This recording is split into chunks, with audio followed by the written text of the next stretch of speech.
you probably know that smaller people tend to be better at calisthenics, right? Yes, Like that's what I hear. gymnastics tends to select smaller people. Yeah, Basketball tends to select taller people. It's not that calisthenics makes you short or basketball makes you tall. It's just it's a selection bias. It's better for those people tend to be better at that sport. And there's actually a physical reason. I've spoken about this a little bit about why taller people or bigger people are relatively weaker. Are you familiar with it, or do you want me to go into say that again. why smaller people are relatively stronger? Yeah, let's get into it. Yeah. So if you look at weightlifters, look at powerlifters, weightlifters, and you look at how much they lift, the bigger weight classes lift more, right? Mm-hmm. Like the squat numbers go up, the bigger the people get. So if you took somebody who's 50 kilos, took someone who's 100 kilos, the person who's 100 kilos would squat way more, right? However, if you look at the lift compared to relative to the person's body weight, the number goes down the bigger the people get.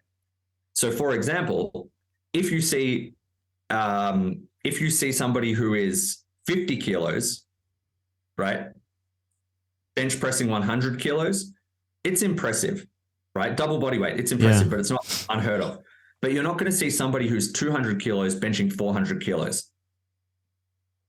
It just hasn't happened, right? Like it's just, but 50 kilos benching 100 kilos is like relatively common. So why does this occur, right? And there's actually a physical, biological reason for this.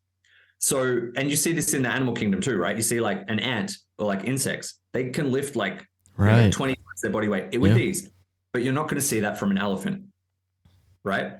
And the reason for that is the bigger you get, right? The bigger something gets, the proportions change. So your strength is largely influenced by your cross-sectional area, right? How strong my arm is has a lot to do with how many muscle fibers I have in parallel, right? So I need to take a slice through there, measure the area of it, and that would kind of give me an idea of how strong my arm is.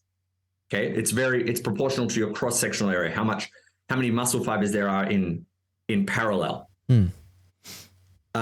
Your weight is related to your volume, right? How big you are. So like height times depth times width would give you an idea of how much you weigh.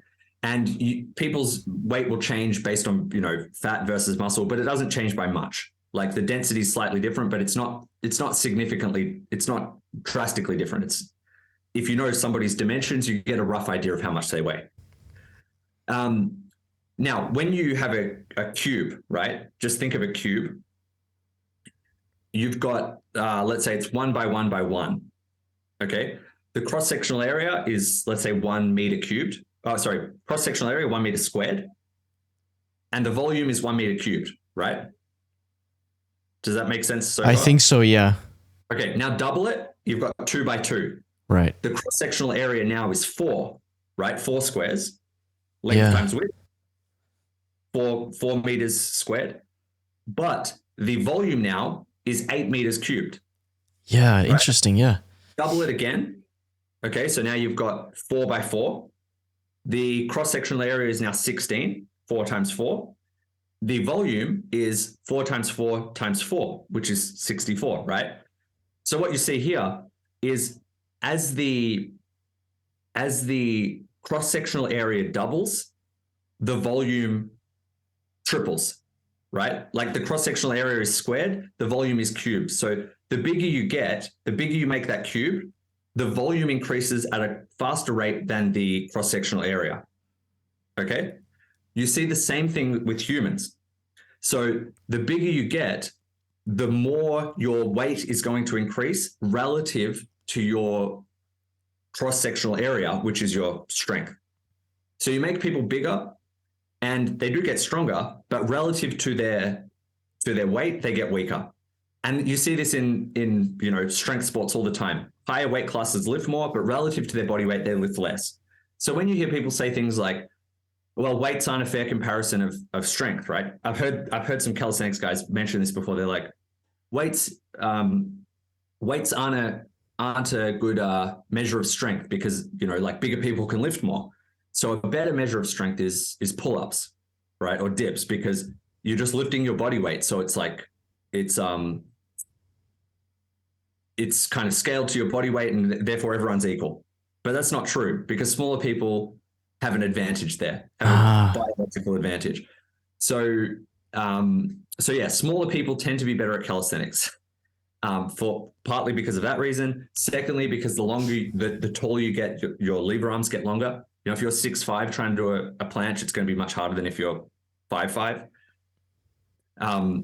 Yeah, but you can't really change that. All you can change, like, you've got your limb lengths. All you can change is kind of how skilled you are at that movement, how much muscle mass you have. Right. Yeah, you get some changes with that. Like, I want to be clear. Every time I say that, people say, hey, there's other things that influence strength.